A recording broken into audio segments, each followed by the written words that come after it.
2024 के parliamentary election बिल्कुल sir पे आ रहे हैं। जाहिर है राजनीतिक अखाड़े में उथल पुथल लाजमी है। दानिश अली एक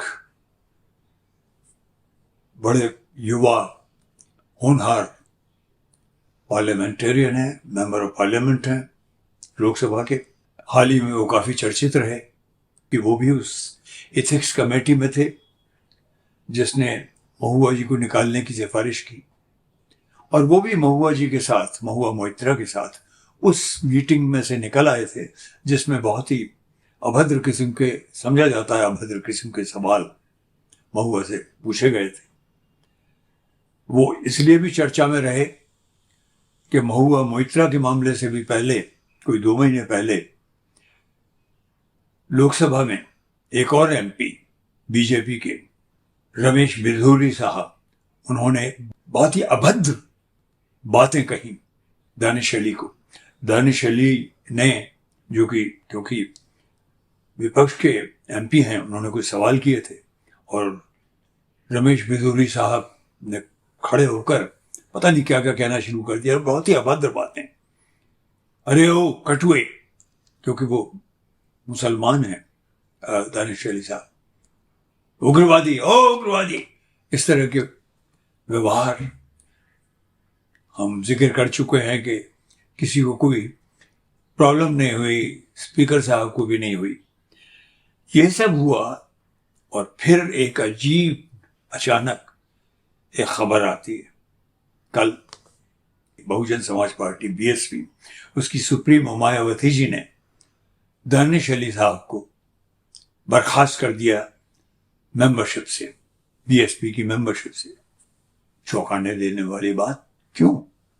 रीजन बताया गया कि उन्होंने पार्टी के खिलाफ एंटी पार्टी एक्टिविटीज में हिस्सा लिया, और ऐसी कोई चीज देखने में तो नहीं आई थी कहीं से भी, बिल्कुल भी, सिवाय एक इस बात के कि जब उन्हें रमेश बिधूरी साहब ने ऐसे अपशब्द कहकर एड्रेस किया तो उनसे मिलने राहुल गांधी उनके घर गए थे और वो मिले थे। इसमें कोई एंटी पार्टी एक्टिविटी तो लगती नहीं, फिर क्यों निकाल दिया? कोई और एक्सप्लेनेशन नहीं। एक ये घटना हुई।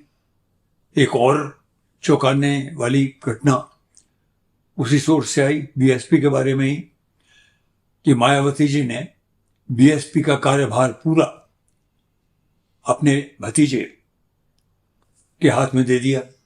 Is a young man, promising man, और वो अलग हट गई। ये भी बड़ी चौंका देने वाली बात है, क्योंकि मायावती जी के लिए तो समझा जाता कि वो बहुत सख्त कंट्रोल रखती हैं अपनी पार्टी पे। हालांकि पार्टी की कमान पूरी तरह से अपने भतीजे को देने का मतलब ये भी नहीं होता कि उनकी चलेगी नहीं, वो तो चलेगी, ऐसा मेरा अंदाज है। ये बातें कहते वक्त मुझे याद दिलाना चाहूंगा मैं सबको कि मैं ये जो प्रोग्राम करता हूं, 4 फिंगर्स फार्मूला, इसमें एक बात हम अक्सर कहते आए हैं कि आंख और कान के बीच में 4 अंगुल का फर्क है। तो जो आप सुनते हैं ये और जो आप देखते हैं उसमें काफी बड़ा फर्क है। ये एक हिंदी कहावत पर आधारित है। इसी तरह से अंग्रेजी की एक बात मैं कहता आया हूं कि डोंट ट्रस्ट द ऑब्वियस। जो दिखाई देता है उसको वैसा का वैसा मत मान लो। Trust only half of what you see. जो दिखता है उसका सिर्फ आधा सच हो सकता है, ये मानो। And none of what you hear. जो सुनते हो उसका बिल्कुल नहीं। ये क्यों कह रहा हूं? मैंने कुछ और वीडियोस भी दूसरों के देखे, क्योंकि बहुत सारे विश्लेषक हैं और बहुत इसका विश्लेषण तो होना ही था। बल्कि जब पिछला चुनाव हुआ था यूपी में, तो एक रविंद्र कुमार हैं, वो भी एक विश्लेषक हैं और बड़े बेतकल्लुफी से बड़े अच्छे बयान देते हैं। उन्होंने तब भी कहा था कि भाई मायावती को से तो बीजेपी ने सिर्फ नाम ले लिए, तुम अपने जो तुम्हारे उम्मीदवार होंगे उनके नाम बता दो, तुम्हें और कुछ नहीं करना है, हम डिसाइड करेंगे कहाँ कहाँ उन किस किस कंस्टिट्यूएंसी से वो लड़ेंगे। और बीजेपी ने तरकीब से वो कंस्टिट्यूएंसी में उनके नाम लगा दिए जहां उन्हें वोट काटने थे, मुस्लिम वोट्स, दलित वोट्स। तो वो जो नेवर ट्रस्ट द ऑब्वियस वाली बात यहाँ लागू हो सकती है, ऐसा मुझे लगता है। ये शतरंज की टेढ़ी चाल लगती है। ये औरों ने भी कहा है और विश्लेषकों ने भी कहा है। क्या हो सकती है? अगर आप गूढ़ तरीके से इस पे मनन करें तो कुछ पैरेलक्स एरर क्लियर होती सी दिखती है। जो आईना है साफ दिखाई देने लगता है कि मायावती जी के इश्यूज चल रहे हैं सरकार के साथ। अगर वो सीधे सामने आती हैं तो बहुत सारे केसेस उठ खड़े हो सकते हैं, ED, CBI, income tax, all that. तो उन्होंने पार्टी से अपने आप को अलग कर लिया, वो सब कहीं और चले गए।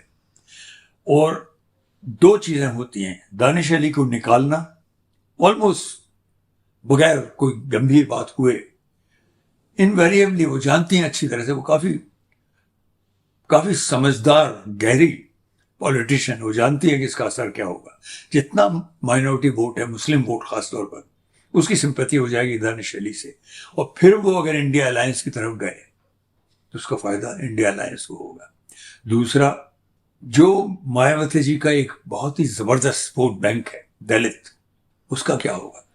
क्योंकि वो कमांड में नहीं है तो उनकी वो जो एक लॉयल्टी होती है मायावती जी के प्रति, क्योंकि अब तक हाथी के ओहदे में वही बैठी थी, अगर वो उतर जाती है, उनका भतीजा बन जाता है, तो लॉयल्टी नहीं, उसको कोई असर पड़ेगा। वो बड़ी आसानी से बगैर किसी विडंबना के, दुविधा के उधर जा सकते हैं जहां उनके लिए रियली केयर करने वाले लोग हैं, जो शायद समझा जाता है इंडिया अलायंस के प्रति एक चाल है उनको हेल्प करने की। क्योंकि मायावती जी शायद डीप डाउन वो बीजेपी की जो पोजीशन चल रही है, जिस तरह से तानाशाही प्रवृत्ति के साथ बीजेपी तेजी से बढ़ती जा रही है, मुझे लगता है मायावती जी भी इससे अच्छी तरह से अवगत तो हैं ही। वो इसकी जो लंबे अंदाज हो सकते हैं, परिणाम हो सकते हैं, उनको सोच सकती हैं। मुझे ये लगता है मायावती जी ने शतरंज की बहुत ही चालाक और टेढ़ी चाल चली है। इसका असर बहुत भयानक हो सकता है, बहुत गहरा हो सकता है, खासतौर पर सरकारी पक्ष के लिए। मुझे लगता है इसका फायदा इंडिया अलायंस को होगा, ऐसा मेरा अंदाज। But it is very interesting to watch the moves of these heavyweights of politics, what they do, how they move, where they are aiming for, whom are they going to support and whom they are not, किसको गिराने का इरादा है और किसको मोहब्बत से उठा देने का इरादा है, ये देखने की बात होगी। आज इतना ही, but I have to plead with you, please, अगर हमारे वीडियोज आपको थोड़े बहुत ठीक लगते हो तो please support us, please subscribe to our channel and share our videos and make us richer with your comments. आपके कमेंट्स बहुत हमें फायदा देंगे। Thank you.